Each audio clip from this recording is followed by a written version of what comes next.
وَلَقَدْ يَسَّرْنَا الْقُرْآنَ لِلذِّكْرِ فَهَلْ مِن مُّدَّكِرٍ نحمده ونصلي على رسوله الكريم أما بعد فأعوذ بالله من الشيطان الرجيم بسم الله الرحمن الرحيم رب اشرح لي صدري ويسر لي أمري واحلل عقدة من لساني يفقهوا قولي. آیت 50 وہ اور مصدقاً تصدیق کرنے والا ہوتے ہوئے لی واسطے ماں جو مصدق لما بینہ درمیان ہے یدیہ دونوں ہاتھوں کے میرے. ید چونکہ یہ اسم ہے، اسم کے ساتھ جب یہ متکلم کی ضمیر جڑی ہے یا تو نون وقایہ نہیں آیا بیچ میں.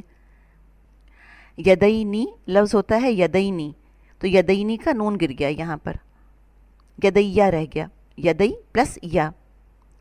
من سے التوراتی تورات، من التوراتی تورات میں سے، وہ اور لی تاکہ احل میں حلال کروں، لی احل تاکہ میں حلال کروں، لکم لیے تمہارے، ل پلس کم، بعد بعض، الذی جو حرمہ وہ حرام کی گئی، علیکم تم پر، علا پلس کم. یہ کم کو دیکھیں، یہ ہمیشہ اٹیچ ہو کر آتی ہے، اٹیچڈ پروناؤن ہے، متصل ضمیر، جمع حاضر مذکر. وہ اور جئتو لایا ہوں میں، کم تمہارے پاس، جئتکم بی آیتن ایک نشانی. جئتکم کو دیکھیے، جیم یا حمزہ مادہ ہے،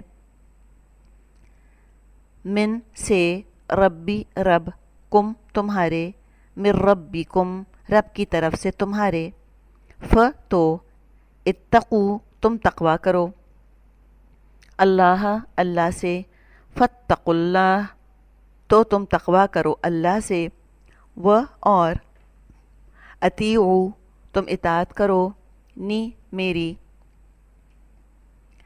اچھا اس اطیعونی کو دیکھیے، اطیعو تو ہو گیا تم اطاعت کرو، اور نون کا ترجمہ ہم نے کیا میری، حالانکہ یا متکلم کی ضمیر تو نہیں ہے، لیکن دیکھیں یہ جو نون ہے یہ کہاں سے آیا، اطیعو تو فعل پورا ہو گیا. اب یہ جو نون ہے یہ ہے نون وقایہ، اور یہ ہمیں بتا رہا ہے کہ یہاں پر ایک متکلم کی ضمیر جڑی ہوئی ہے، موجود ہے، لکھی ہوئی نہیں ہے، اس لیے کہ نون وقایہ تو آتے ہی واحد متکلم کی ضمیر کے ساتھ ہے، یا کے ساتھ آتا ہے، تو یا کو یہاں ڈراپ کر دیا گیا اور خالی نون چھوڑ دیا، یہ نون وقایہ ہے یہاں پر، اس لیے ہم ترجمہ کر رہے ہیں میری، اطیعونی تم اطاعت کرو میری. 51 ان بے شک، اللہ اللہ، ان اللہ ربی رب ہے میرا، رب پلس یا واحد متکلم کی ضمیر ہے یا، یہاں بھی دیکھیں نون وقایہ نہیں ہے، ربی رب ہے میرا، وہ اور ربکم رب ہے تمہارا، ربو پلس کم، ف تو اعبدو تم عبادت کرو، ہو اس کی، فاعبدوہ تو تم عبادت کرو اس کی، ھذا یہ ہے، صراط راستہ، مستقیم درست.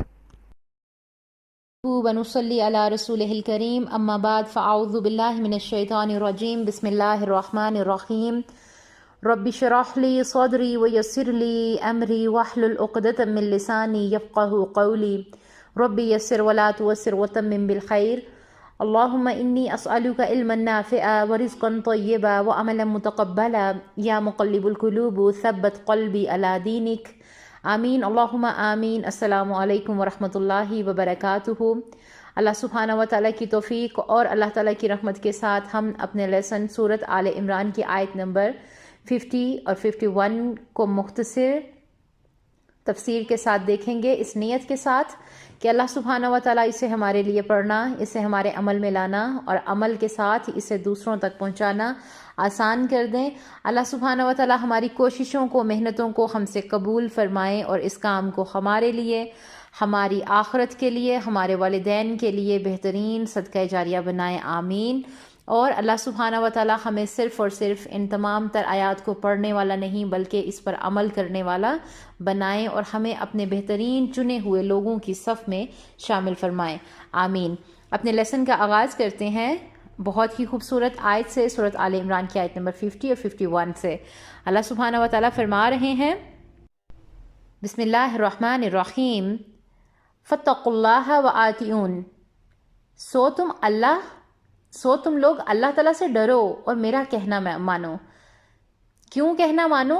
کیونکہ اللہ تعالیٰ اگلی آیت میں کیا فرما رہے ہیں، ان اللہ ربی، کچھ شک نہیں کہ اللہ ہی میرا اور تمہارا رب ہے، تو اس کی عبادت کرو، یہی سیدھا راستہ ہے۔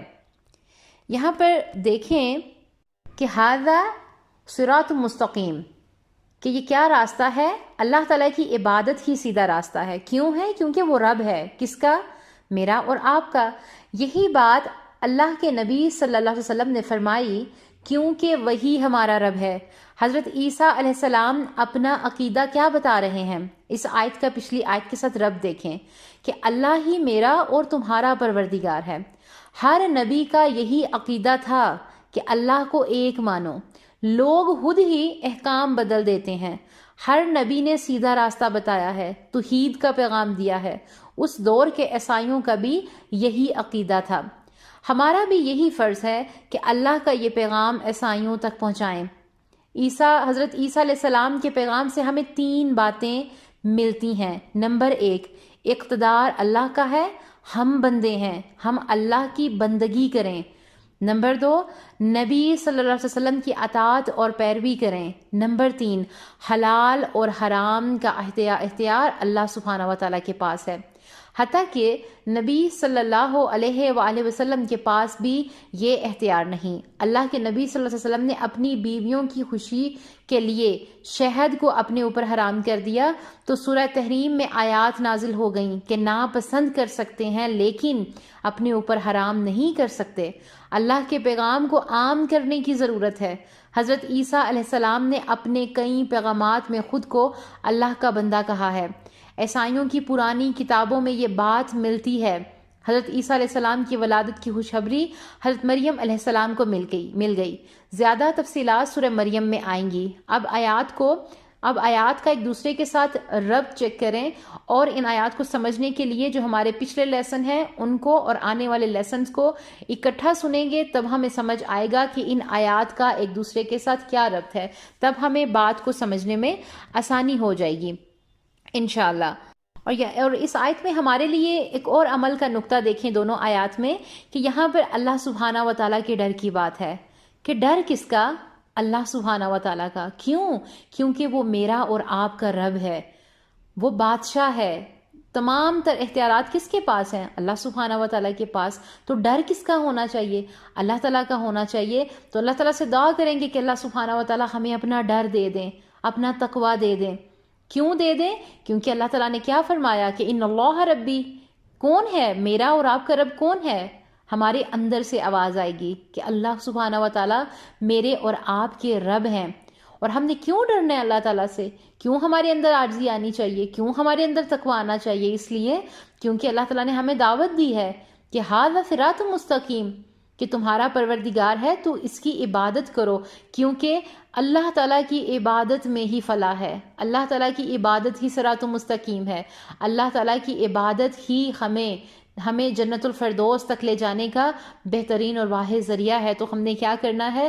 ہم نے اپنی نظریں اللہ تعالیٰ پر رکھنی ہے، اللہ تعالیٰ سے ڈرنا ہے، دعائیں مانگنی ہے کہ اللہ ہمیں اپنا ڈر دے دے، اے اللہ ہمیں تقویٰ دے دے، اے اللہ ہم جہاں پر بھی ہوں ہمارے اندر سے آواز آنی چاہیے کہ ہمارا اللہ ہمیں دیکھ رہا ہے، ہم نے کوئی ایسا کام نہیں کرنا جو کہ اللہ سبحانہ و تعالیٰ کی ناراضگی کا باعث بنے۔ اللہ تعالیٰ سے دعا کریں گے کہ اللہ تعالیٰ ہمیں اپنا ڈر دے دیں، اپنا خوف دے دیں۔ ہم کیوں دنیا سے ڈریں؟ ہم کیوں دنیا کے ان لوگوں سے ڈریں؟ جب ہمیں اللہ کا ڈر ہوگا تو اللہ ہمیں کسی کے سامنے نہیں جھکنے دے گا اپنی ذات کے سوا انشاءاللہ۔ اللہ تعالیٰ ہماری کوششوں کو، ہماری دعاؤں کو، ہمارے پڑھنے کو، ہمارے اسے عمل میں لانے کو آسان کر دیں، قبول کریں، آمین اللہم آمین۔ ربنا تقبل منا انک انت السمیع العلیم وتب علینا انک انت التواب الرحیم، آمین اللہم آمین۔ السلام علیکم ورحمۃ اللہ وبرکاتہ۔